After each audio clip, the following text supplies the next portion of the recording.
There's no way the U.S. can crush us, said Huawei's founder Ren Zhengfei in his first international TV interview since his daughter, also the company's CFO, was arrested last December. In a BBC interview which aired on Monday, Ren said if the lights go out in the west, the east will still shine, and if the north goes dark, there is still the south. America doesn't represent the world. The U.S. has been accelerating its attempt to crack down on Huawei's 5G technology on the grounds of what it calls national security concerns. Although U.S. politicians have been trying to pressure its allies into blocking the company's 5G technology, more and more countries seems to be questioning the U.S.'s argument. A recent UK report, for example, argues that any security risks could be managed. Will U.S. efforts to stifle Huawei's business backfire? Is the Huawei case cracking the so-called Five Eye intelligence sharing coalition among Anglophone countries? And did Ren's interview reframe the way the world looks at Huawei? Joining me in the studio is still Victor Gao, Global Councilor of Asia Society, and from Washington, D.C., Dr. Ivan Eland, Senior Fellow at the Independent Institute and Director at the Independent Institute's Center on Peace and Liberty. Gentlemen, welcome to The Point. First of all, for a CEO who is often described as reclusive or secretive, Ren Zhengfei rarely delivers such strong and even what has been considered defiant messages about the company. Let's first listen into what he said as part of the interview. The world needs Huawei because we are more advanced. Even if they persuade more countries not to use us temporarily, we could just scale things down a bit. And because the US keeps targeting us and finding fault with us, it has forced us to improve our products and services. Right, almost sounds as if Ren has found the silver lining in all of this. Victor, do you think being the target of a US-led crackdown is making Huawei stronger or more vulnerable? I really appreciate what Mr. Ren Zhengfei did in his interview. He took a very good position for himself, for the company, and for 5G as a whole. I would say, I would hesitate to use the term defiant to describe him.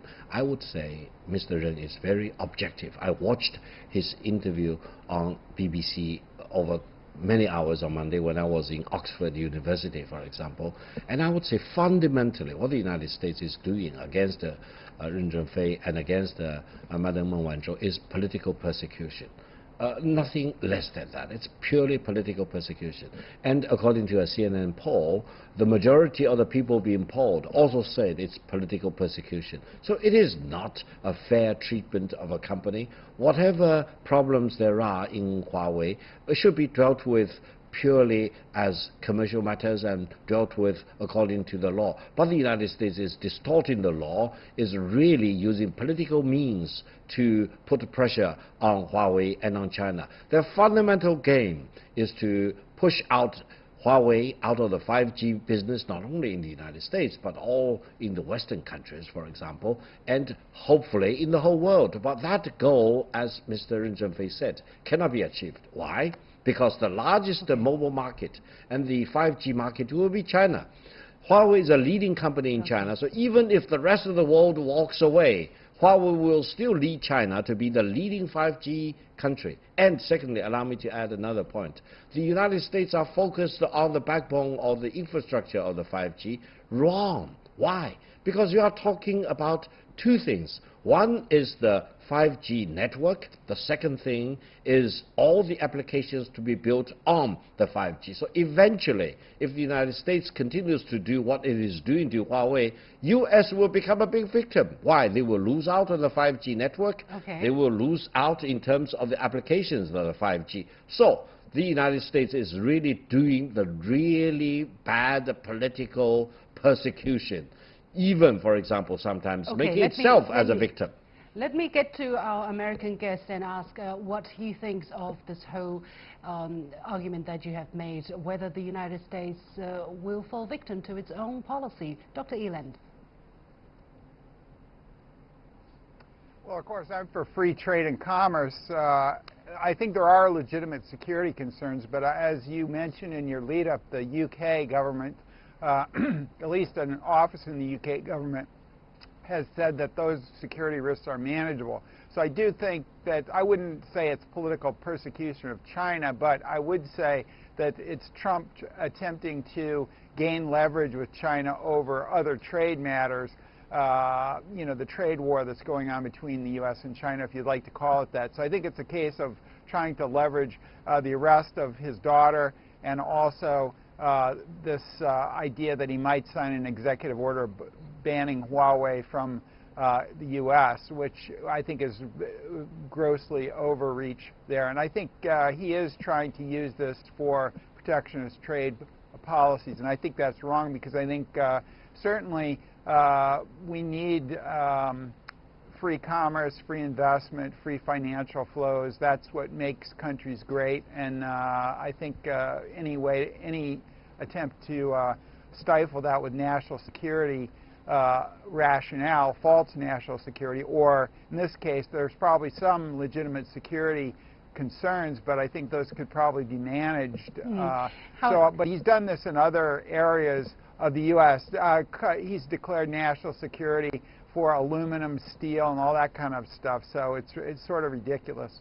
Well, U.S. Secretary of State, for instance, and U.S. Vice President Mike Pence have been on a kind of a mission to threaten countries around the world about the potential consequences of using Huawei technology, that it would make it difficult for Washington to partner alongside these countries if they use Huawei's 5G technology. Now, Ren Zhengfei said that spying was a risk that he wouldn't take. In the interview, he said, "We are not going to risk the disgust of our country and of our customers all over the world because of something like this. Our company will never undertake any spying activities. If we have any such actions, then I will shut the company down." Of course, skeptics will not take his word, but how important, Victor, is credibility, is reputation to a Chinese person in terms of our traditional cultural DNA, and also for a modern company? How important is that?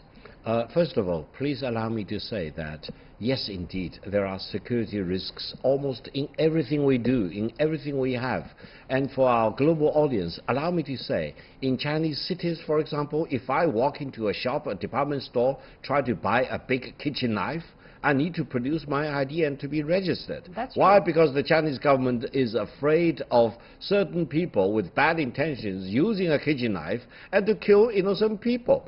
There is a security risk in kitchen knives in China. Now, the Chinese government also bans the private ownership of guns, whereas the Americans allow the people to bear weapons once they are registered, of course. So, in the sense, philosophically speaking, there is a security risk in everything we do.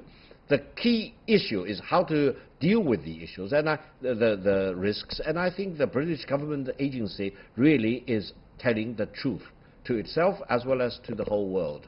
That is, they can very confidently tell themselves that they have ways and means to mitigate and effectively take care of the security risks.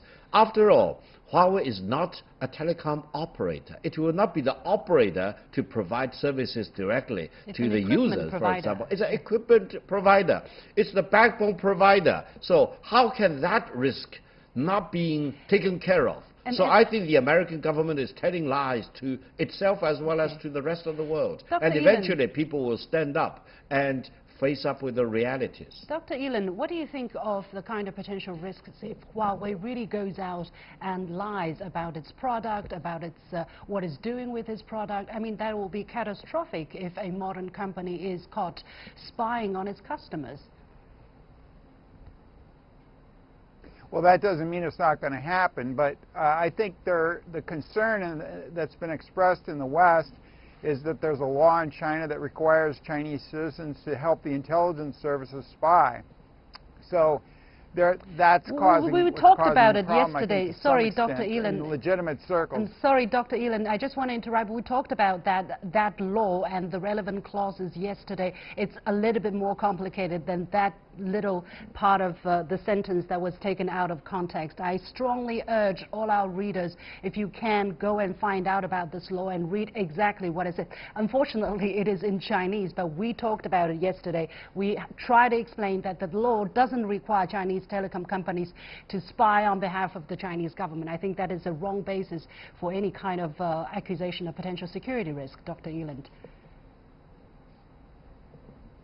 Well, of course, you also have, what's written on paper and what happens in intelligence circles is another matter. The company has connections with the Chinese government, so that's the fear in the West. And also, you have the Five Eyes program. The U.S. does have some leverage over Australia, New Zealand, Canada, and Great Britain, even Great Britain, and that decision has not been made yet. The technical people say they can manage the risks of security. Who knows what the British ministers will say. So the U.S. does have leverage that they won't cooperate with intelligence, other intelligence services. Dr. Eland, now that you mentioned this UK National Cybersecurity Centre's report, let me talk a little bit about that. The Centre's chief, Kieran Martin, said Britain is able to manage the security risk of using Huawei telecoms equipment and has not seen any evidence of malicious activity by the company. He says the UK has one of the toughest and most rigorous regime of control in terms of such management. So I think it is clear enough, it is manageable, and yet it seems that whatever these evidence or these security chiefs say, people just won't listen. Victor?